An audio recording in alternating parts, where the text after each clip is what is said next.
It's raining cars in Sharjah, or at least what's left of them after they've been put through a machine that shreds them into recyclable chunks.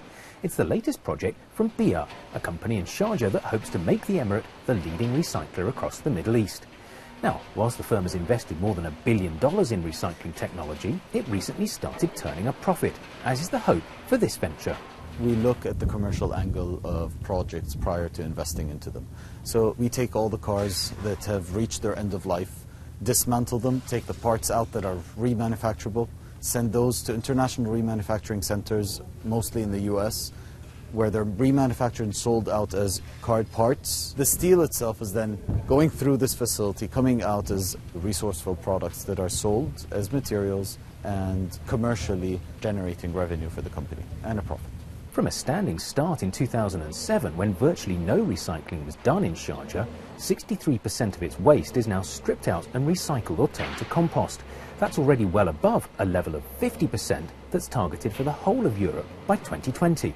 Now, in this vast materials recovery centre behind me, hundreds of men work alongside the latest automated processes to turn the waste coming in to recyclable materials. They separate out 23 different components and the rest goes to landfill. About 2/3 can be recycled at the moment, but the firm behind this operation hopes to ensure that by the end of next year, nothing ends up going to landfill.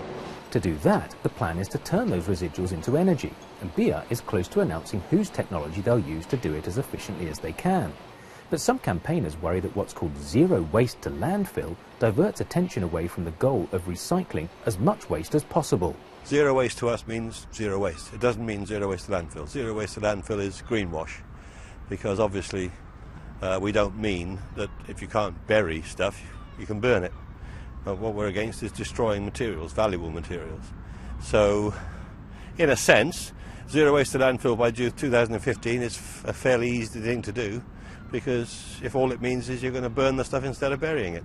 But the company thinks it's already a step ahead. Incineration is the easy option, as many cities have taken that approach, but we have decided Sharjah needs to lead when it comes to the environmental sector, and we're actually not going to burn it.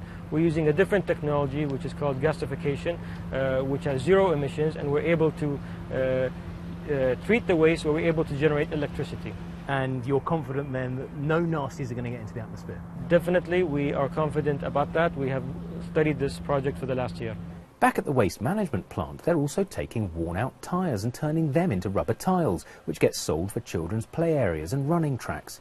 It's yet another creative response to the challenge of managing waste, and also shows that you can make money from rubbish. Or as the old saying goes, where there's muck, there's brass.